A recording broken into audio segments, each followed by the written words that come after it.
Hello बच्चों, कैसे हैं आप लोग। आज अपन लोग देखने वाले हैं एक्सक्रीटरी सिस्टम, जो कि एक बहुत इंपॉर्टेंट ऑर्गन सिस्टम है अपनी बॉडी का।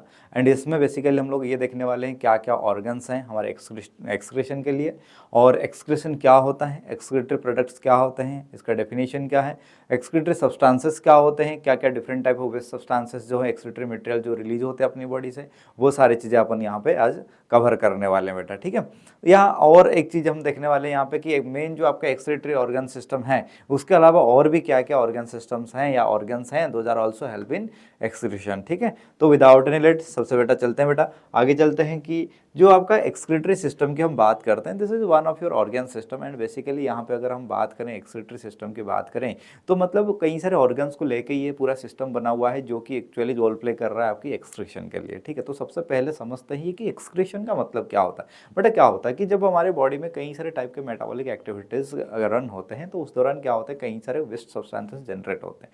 वो सारे वेस्टेज को हार्मफुल सब्सटेंसेस कह सकते हैं या अनरिक्वायर्ड या बोल सकते हैं अननेसेसरी सब्सटेंसेस जो बनते हैं, वो अननेसेसरी सब्सटेंसेस को कैसे रिमूव आउट किया जाए। ठीक है, तो वो जो अननेसेसरी सब्सटेंस रिलीज होते हैं इसको अपन क्या बोलते हैं, एक्सक्रीटरी सब्सटेंसेस बोलते हैं। ठीक है, वेस्ट सब्सटेंसेस, ठीक है, excreta. And this excretory substances need to be moved out और रिमूव्ड फ्रॉम आवर बॉडी, तो उसके लिए एक सेपरेट ऑर्गन सिस्टम अपने शरीर में रखा गया है। ठीक है, जो कि एक्सक्रीटरी सिस्टम नाम से जाना जाता है बेटा। ठीक है, तो एक्सक्रीशन का डेफिनेशन अगर टिपिकल क्लासिकल डेफिनेशन देखें, the process of removal of chemical wastage, जो आपका केमिकल वेस्टेज जो होते हैं अपनी बॉडी के अंदर, शरीर के अंदर, वो सारी चीजों को रिमूव करने का जो प्रक्रिया है, जो प्रोसेस है, उसको अपन क्या कहते हैं बेटा, एक्सक्रीशन कहते हैं बेटा। ठीक है, तो एक्सक्रीशन समझ आ गया। अब बात करते हैं कि कई सारे ऑर्गन्स अपने बॉडी में होते हैं जो कि बेसिकली क्या होता है बेटा आपका एक्सक्रीशन के लिए मतलब बेसिकली अपना रिस्पॉन्सिबल है। जैसे कि अगर हम बात करें यहाँ पे आपके लंग्स है, आपके लीवर है, ठीक है,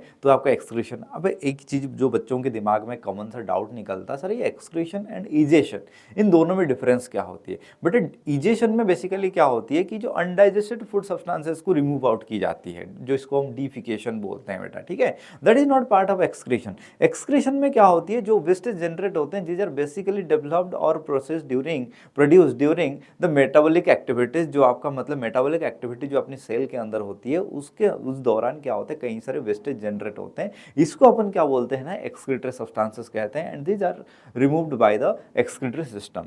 तो यहाँ पे एक चीजें मैंने आपको क्लियर करवा दी कि मतलब एक्सक्रीशन एंड इजेशन में क्या डिफरेंस होती है बेटा। ठीक है, तो यहाँ पे नेक्स्ट अपन बात करते हैं, कई सारे ऑर्गन्स हैं जो कि अपनी बॉडी में क्या करते हैं ना, आपका एक्सक्रीशन करते हैं। अब आप बात करने वाले हैं कि आपका सब्सटेंसेस कौन से सब्सटेंसेस हैं जो कि मतलब इनको बाहर निकाल के फेंकना बहुत जरूरी है, क्योंकि अपने शरीर के अंदर ये रहेंगे तो फिर कहीं ना कहीं सारे मतलब डिसऑर्डर्स या कुछ मतलब आपका एबनॉर्मल एक्टिविटीज या एबनॉर्मलिटीज एक्सपोज हो सकती है, एबनॉर्मल कैरेक्टरिस्टिक्स डेवलप हो सकती है, कुछ मतलब मेलफंक्शन हो सकती है, तो वो सारी, या पॉइजनिंग हो सकती है। तो वो सारी चीज़ों से बचने के लिए तो वो क्या क्या चीज़ें हमें रिमूव करना बहुत जरूरी है। तो सबसे पहला बेटा क्या है बेटा, कार्बन डाइऑक्साइड, जो आपका मतलब ग्लूकोज को जो ब्रेक डाउन की जाती है उस दौरान क्या होती है, कई सारे मतलब कार्बन डाइऑक्साइड प्रोड्यूस होती है, साथ में वाटर भी रिलीज होती है। जो वाटर है वो मेटाबॉलिक वाटर है, और जो कार्बन डाइऑक्साइड रिलीज होती है वो कार्बन डाइऑक्साइड हमें रिक्वायरमेंट है नहीं, तो वो आपका क्या हो गया, वेस्टेज हो गया। नेक्स्ट अपन बात करें नाइट्रोजनस मेटाबॉलिक वेस्टेज, जो आपका प्रोटीन की ब्रेकडाउन की जाती है, तो उस टाइम में क्या होते हैं, नाइट्रोजनस वेस्ट सब्सटेंसेस क्या होते हैं, जनरेट होते हैं बेटा। ठीक है, तो एक्सेस सॉल्ट हो गया, जैसे कि हम सोडियम की बात कर लें, Na+ की बात कर लें, एक्सेस सल्ट की बात करें, सल्ट मतलब जब आपको वाटर में प्रेजेंट होते हैं तो आयनिक स्पीसीज में प्रेजेंट होते हैं। जैसे कि आयनिक स्पीसीज की हम अगर बात करूं, जैसे कि आपका एक्सेस अमाउंट में Na+ हो गया, या आपका K+ हो गया, या आपका Cl- हो गया। ठीक है, तो ये सब आपका क्या है, सल्ट कहा जाता है इनको। ठीक है, एंड वाइटामिन, जो वाइटामिन अपने शरीर में मतलब आपका स्टोर नहीं हो पाते हैं, अगर वो एक्सेस अमाउंट में हो गए तो हाइपर वाइटामिनोसिस भी हो सकती है, उस चीज़ को रिमूव करना बहुत जरूरी होता है। तो उस प्रोसेस को अपन क्या बोलते हैं, एक्सेस अमाउंट ऑफ वाइटामिन होंगे एंड एक्सेस अमाउंट में जो वाटर होगा, मतलब हमारे बॉडी फुली हाइड्रेटेड होने के बाद, मतलब हमारे शरीर को जितना पानी चाहिए उतना रखने के बाद जो बच जाता है, जो एक्स्ट्रा अमाउंट होती है, उसको रिमूव करना जरूरी होती है। देन आपका बाइल पिगमेंट, जब आपका क्या होता है, बाइल पिगमेंट जो आपका बिलिरुबिन बिलिरुबिन है, जो आपका मतलब बाइल में आपका प्रोड्यूस होते हैं, जो कि आपका लीवर से, ठीक है, तो ये जो हेमोग्लोबिन की जब ब्रेकडाउन की जाती है तो बिलिरुबिन एंड बिलिवरिडिन प्रोड्यूस होती है। ये जो बिलिरुबिन बिलिवरिडिन है, ये आपका क्या होते हैं, ये भी आपका क्या होता है, वन टाइप ऑफ क्या होता है ना, excretory food substance, excretory substances होते हैं, जो कि बेसिकली इस चीज को, ये जो होता है ना, ये आपका इजेशन के दौरान या डिफिकेशन के दौरान आपका रिलीज हो जाते हैं, बट दीज आर प्रोसेस्ड और these are produced during the excretion, ठीक है, जो आपका मेटाबॉलिक एक्टिविटीज के दौरान ही प्रोड्यूस होते हैं। देन मेनली हम बात कर रहे हैं यहाँ पे एक्सक्रीटरी ऑर्गन क्या क्या है बेटा, किडनी है, आपके स्वेट ग्लैंड्स हैं, आपका लंग्स हैं, ठीक है। तो ये मेजर जो आपका एक्सक्रीटरी ऑर्गन है, इन तीनों के बारे में हम यहाँ पे डिस्कस तो नहीं करने वाले। बेसिकली हमारा जो मेजर जो फोकस रहेगा बेटा यहाँ पे हमारा किडनी के ऊपर रहेगा, बाकी स्वेट ग्लैंड जो है आपका स्वेट फॉर्मेशन करता है, ठीक है। देन आपका दिया गया यहाँ पे लंग्स है, तो लंग्स तो आपका कार्बन डाइऑक्साइड को प्रोड्यूस करता है, ऑक्सीजन एंड कार्बन डाइऑक्साइड का एक्सचेंज प्रोसेस कराता है ये, तो ऑक्सीजन को मतलब आपका क्या करता है, डिफ्यूज इन करता है, कार्बन डाइऑक्साइड को डिफ्यूज आउट करता है बेटा, ठीक है। तो ये प्रोसेस आप लोगों ने क्लास 9 वगैरह में आपने पढ़ा हुआ है, ठीक है। तो अब चलते हैं कि एक आपका मतलब जो आप किडनी की स्ट्रक्चर की बात करेंगे, ठीक है, तो यहाँ पे पिछले जो डायग्राम में अपन चलते हैं, थोड़ा देखते हैं। ये आपको दिख रहा है एक्सक्रीटरी सिस्टम, जो टिपिकल एक एक्सक्रीटरी सिस्टम आपको दिख रहा है, नजर आ रही है। तो इसमें 2 किडनी आपको दिख रहे हैं यहाँ पे, किडनी के ऊपर आड्रिनल ग्लैंड है, जो हम लोगों ने एंडोक्राइन सिस्टम वाले पार्ट में कवर किया हुआ है, और उससे 2 पाइप लाइक स्ट्रक्चर हैं जिनका नाम यूरेटर है। वो यूरेटर आपका क्या कर रहा है ना, आपका यूरिन को कलेक्ट करके ला रहा है और कहाँ रिलीज कर रहा है, स्टोर कर रहा है कहाँ पे, यूरिनरी ब्लैडर में। एंड यूरिनरी ब्लैडर से क्या होती है, यूरेथ्रा के थ्रू क्या होती है, यूरिन क्या होती है, बाहर की तरफ रिलीज टू द एक्सटीरियर, ठीक है बेटा। तो यहाँ पे अब यहाँ पे जो आपका किडनी है, अब किडनी में क्या होती है बेसिकली ना बेटा, कई सारे फिल्ट्रेटिंग यूनिट्स होते हैं, जो कि स्ट्रक्चरल यूनिट्स हम इनको कहते हैं, जो आपका क्या होता है, नेफ्रॉन्स कहा जाता है बेटा, ठीक है। नियर अबाउट 1.2 मिलियन नेफ्रॉन्स आपका प्रेजेंट होते हैं हर किडनी में। एक ही किडनी में करीबन 1.2 मिलियन नेफ्रॉन्स होते हैं। तो ऐसा देखा जाए तो दोनों किडनी में मिला के near about 2.4 million number of nephrons are present in the both kidney, मतलब दोनों किडनी में मिला के करीबन 2.4 मिलियन नंबर, मतलब 24 लाख के आसपास नेफ्रॉन बेटा प्रेजेंट हैं, ठीक है। और नेफ्रॉन का स्ट्रक्चर आगे देखने वाले हैं। अब यहाँ पे बात कर रहे हैं कि जो नेफ्रॉन जो आपका मतलब यहाँ पे किडनी है, अब किडनी के अंदर हमने बात कर लिया कि सर नेफ्रॉन तो है, नेफ्रॉन आपका क्या करेगा ना, ब्लड को फिल्ट्रेट करेगा, ठीक है। अब ब्लड को फिल्ट्रेट करेगा, बट बात ये कि उसको तो ब्लड सप्लाई चाहिए, तो किडनी को ब्लड सप्लाई कौन करता है बेटा, किडनी को ब्लड जो सप्लाई करता है, जो आपका आर्टरी है, उसको हम बोलते हैं रेनल आर्टरी, और जो ब्लड आपका किडनी से ले जाता है उसको अपन क्या बोलते हैं बेटा, रेनल वेन, ठीक है। रेनल वाला टर्म जो है हम किडनी के लिए यूज करते हैं, renal artery and renal vein. मतलब क्या होगा, रेनल आर्टरी जो है वो आपका क्या करेगा, जो जिसमें का सारे के सारे वेस्टेज होंगे वो सारे ब्लड को ले जाता है, इम्प्योर ब्लड बेसिकली हम कह सकते हैं, that carries impurity, impure blood, मतलब बेसिकली अगर हम बात करें ब्लड विथ यूरिया, जो आपका मेन एक्सक्रीटरी सब्सटेंस है, मेन नाइट्रोजनस वेस्ट है जो यूरिया है, वो आपका ब्लड के साथ जाएगा, इम्प्योर ब्लड जाएगा। एंड रेनल वेन जो है वो आपका क्या करेगा, प्योर ब्लड को लेके आएगा, कहाँ से, pure blood in the terms हम बात कर रहे हैं बेटा, यहाँ पे यूरिया के टर्म्स में बात कर रहे हैं, नाइट्रोजनस वेस्टेज के टर्म्स में बात कर रहे हैं।